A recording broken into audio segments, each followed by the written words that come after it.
Welcome back to Kiesel News, everybody. To start today off, we have news that Mark Zuckerberg has dropped a Get Low remix in collaboration with T-Pain, dubbing himself Z-Pain. And I listened to the song. It's not that fucking bad. It's a good meme song. It's better than fucking Think of It by KSI. But like, when I first saw this, it was just hilarious. I feel like I had to mention it. It's rare that we actually see Mark Zuckerberg display some personality, but I think this shows how much he really does care for his wife. He fucking made a song with T-Pain. That's hilarious. A Star Wars movie is no longer releasing in December 2026. But what's interesting is that the new Ice Age 6 movie is releasing in December 2026. So maybe they just took it off the calendar to like move it up or down by a day. But at the same time, I don't know if they would have a Star Wars and an Ice Age movie competing at the same time, even though the demographics are pretty different. If they really took it out in December 2026, like, come on, are you serious? We better get two in 2027 then.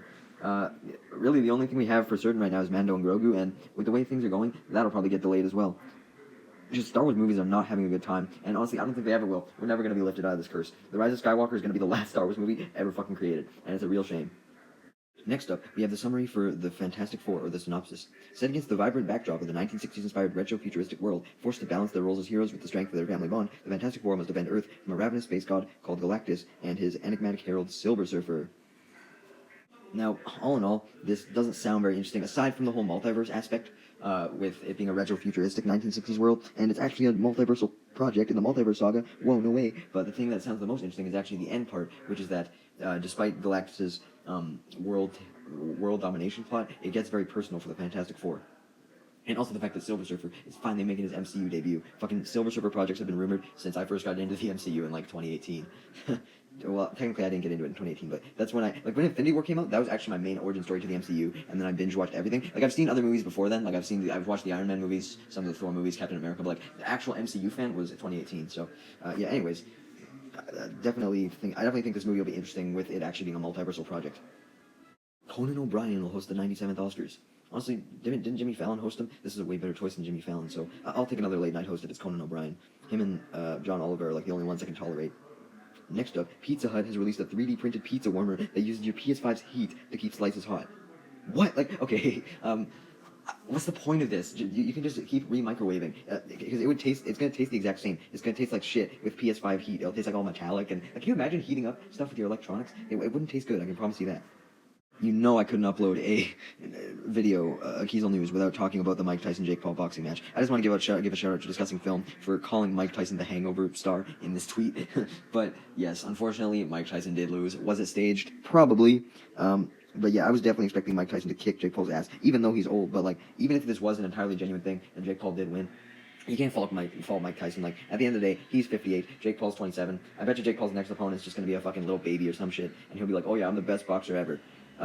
Overall, it wasn't, like, the match was disappointing. It was super underwhelming, especially after having to sit through buffering with Netflix. In fact, I didn't even watch it on Netflix at the end of the day. Like, I tried to watch a little bit of it, but I ended up just going to YouTube, and some guy live streamed the fight. I watched his live stream until YouTube took it down for copyright, and I couldn't even finish the fight. But obviously, I don't usually advocate for piracy. Like, you should watch it on Netflix if you can, but I tried. You can't. Netflix's servers crashed because there were 65 million people watching the thing at once, and in total, there were 250 million people overall watching that shit. That's how popular this stuff was. Like, I had teachers at my school who were like, oh yeah, you're watching the Jake Paul Mike Tyson fight?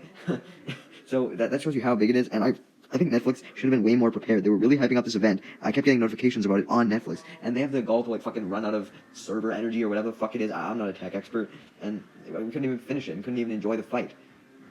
But yeah, overall the fight was disappointing as hell.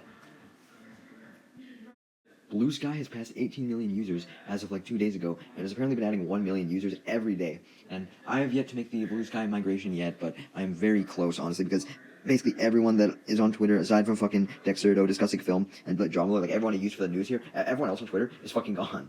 And yeah, I think I'm genuinely considering just switching to Blue Sky, especially for how little I even use Twitter. Like, I barely use it, so I feel like I could just really get all my news from there, get everything I need from there as well. But it's crazy to see an actual competitor rise up. There's been so many over the years, fucking Threads. Really, I can just think of Threads off the top of my head, but every time there's a new competitor launched, it never seemed to work, but now this one's actually working. NBA star LaMelo Ball, it was fined $100,000 just for saying the phrase, no homo. Really, really. Okay, no, okay. I'm not one to like jump on stuff like this and be like, oh, this is so undeserved, man. Like all this, but like this is undeserved. No, this is undeserved. I'm sorry. I watched the clip. All he said was, oh yeah, we were loading up. No homo. Like it was basically just a like a whoa moment, like a pause moment. Like whoa, you just said something kind of suspicious. We loaded up, and then no homo was just the way he said that because it was with a dude. Like he wasn't implying anything that was even anti-gay or anything like that. And then he's getting fined $100,000. Are you serious? There's bigger threats out there than this guy just for saying the phrase "no homo." Really, like, come on. And I know, Drama Alert is a right-leaning source, but I watched the clip. They didn't edit the clip in any way. This is just fucking bullshit. $100,000. Are you serious? I think we may just have a new worst performance for a movie, according to Variety, because Dwayne Johnson's it also has fucking J.K. Simmons in it. Red One made 250, or the budget was $250 million, and it debuts with only $34 million, dude. Now, I don't feel any sympathy whatsoever, to be honest. Maybe for J.K. Simmons, but like no Christmas movie. Like it's just a fucking Christmas movie, bro. That's like I think it deals with like a heist or something during Christmas. It didn't have to have a $250 million budget. I think this is a lesson that we should just make movies less expensive. You could have made this exact premise without $250 million. I can guarantee you. And most of the money probably went to the actors anyways. Like, no, we don't need $250 million budget.